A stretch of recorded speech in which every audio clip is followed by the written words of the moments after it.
our sign-up sheet's getting busy. Yay! And the next thing that I see is Angela, who's going to do something called comedy. Yay! Angela Moore!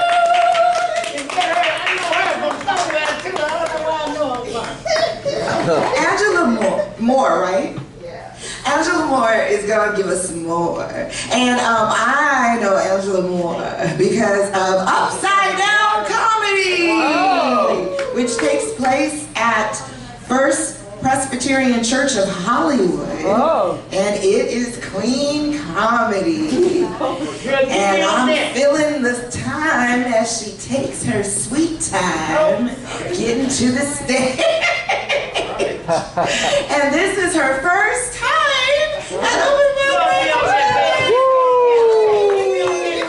Nice and warm welcome.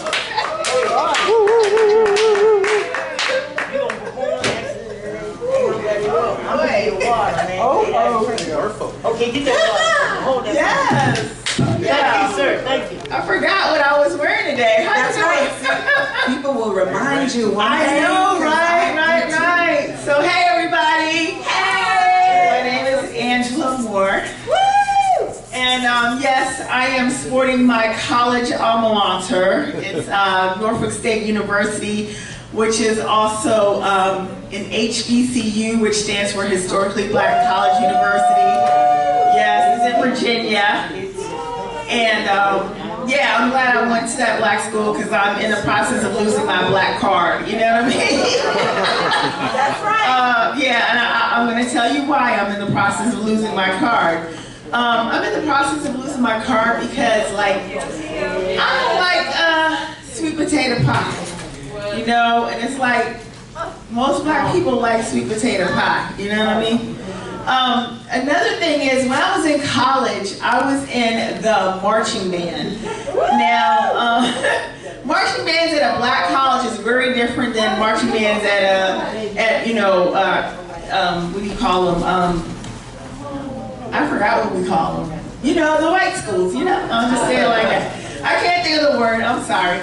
But anyway, in a black school, it's like, it's the same kind of intensity as a football team trying to win during the week, you know what I'm saying?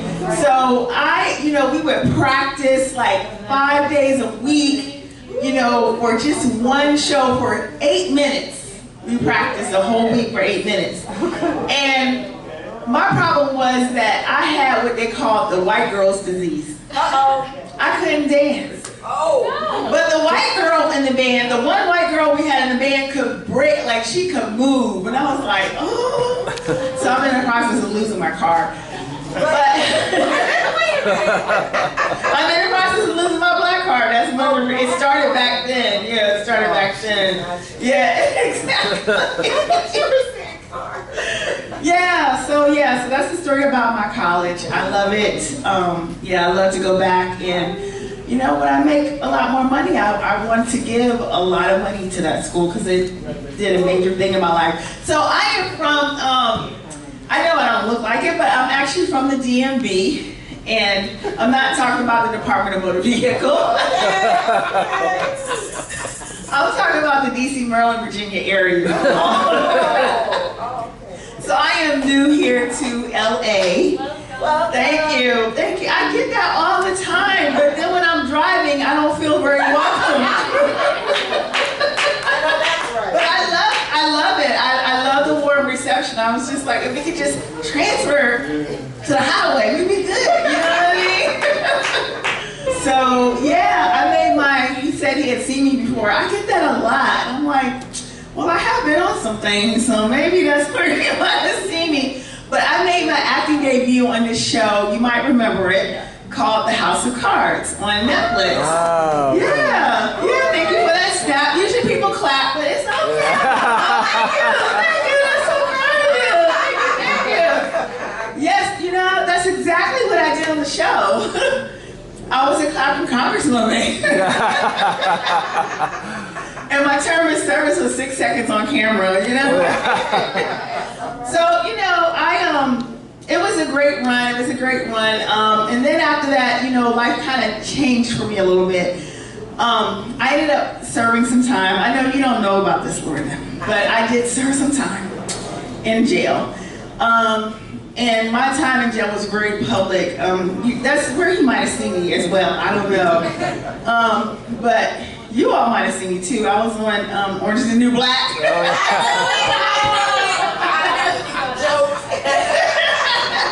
Hey, you know. So, you know, we got out just before the pandemic for good behavior, you know what I mean? So I no longer took the bus from DC to New York City to be in jail, you know? So, yeah. But, you know, the pandemic hit and it was kind of crazy.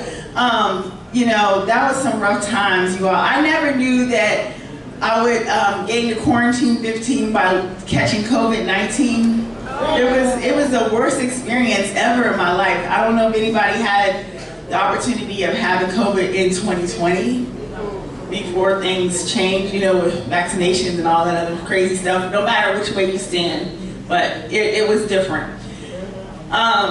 So you all, I've never been that sick before in my life. I was so sick to the point that, well, I had lost my sense of taste and my sense of smell. Like, I couldn't even go up and down 10 steps. Like, it was literally a field trip for me to do it, okay? So, I was so weak that I wasn't able to shower for 3 whole weeks. Oh, girl. I know, I'm putting myself out there. Now you know about it, okay? It's okay, I'm at peace with this part of my life, okay? Yeah, so, but you guys, it was rough, but I have to say that when my sense of smell came back, I never knew that smelling so bad could be so good. So, so I lived down in the DC area, so I remember during the pandemic, walking around like the different historical sites in DC, because there was like nobody out there, you know? And I remember walking around and this federal police officer approached me and said, "Put on your mask now." And I was like, okay. He said, "If I see you without your mask again, next time I'm putting you in jail." And I was like, me in jail? I don't got street cred. Could you see me in jail? I'd be like, "What are you in here for?" "Well, I stole something." "What are you in here for?" "I beat somebody up." And then they'd be like, "Well, what are you in here for?" "Oh, indecent exposure." I was showing my face. But yeah, so you know, then I came to California and I've since been back home. And when I went back, I drove my car 4,000 miles to the east, to the West Coast. A friend was kind enough she volunteered to ride with me. It was a great experience. And I remember like trying to figure out how I was gonna live here in LA. So you all, I had a friend that lived in Santa Monica, and she was like, "Look, you have got to get yourself together. You need a plan of how you're going to survive, where you're gonna live when you get to LA." I was like, "I'll just figure it out. That's just how I am." I'll be like, "I'll just figure it out. That's how I handle stress. I'll figure it out." So, so after she had that great, deep conversation with me, I decided to do some research and try to find a place to live. So y'all, I found my place to live on YouTube. Yeah! I did, and it was a legitimate place. Now I must say that I was getting a little nervous. I was in Las Vegas. I had only been planning to be in Las Vegas for like 2 days, and I ended up being in Las Vegas for like 4 days because they were like, "Oh, your place isn't ready yet." And I was like, "Oh my God, don't tell me I'm getting ready to get scammed, you know?" So yeah, but it all worked out. I'm here, you know, I'm happy. So yeah. But I went back home recently and I didn't have my transportation because my car is here. So my dad was like, "Well, you can use my truck." And he was all happy, y'all. That truck is probably the same age as I am, okay? All right? And so I was like, "Okay, Dad, fine." Y'all, that's not just a truck. My dad drives a hoopty truck. And for those of you who may not know what a hoopty is, A hoopty is a raggedy vehicle, you know what I'm saying? So it was a hoopty for some reasons. One reason is, before I left home, I had to make sure that I had my phone charged. Because the car didn't have, the truck didn't have any outlets to charge anything. That's how old it is. It was so old that you need to use like a cigarette lighter to charge your phone. Well, y'all, that didn't work. Whoa. Yes. So one night I stayed with my brother and sister-in-law, and I made the mistake of jumping out of the truck and forgetting that it's not a modern truck. And I ended up leaving the lights on. Oh, no. Yeah, so you know what happened. So my brother and I, he's like trying to help me get the truck started and everything. So he's trying to open up the hood. He's like, I cannot open up this hood. We're going to have to call up Dad. And I was like, I don't want to call him because I don't want to hear his mouth. Y'all, called up my father. And he's like, oh, the reason why you can't open up the hood is because you need to use the pliers and go under the steering wheel and then pull it like that. I'm like, why did I do that like that? So then, the last reason why it's a hoopty truck is because of this.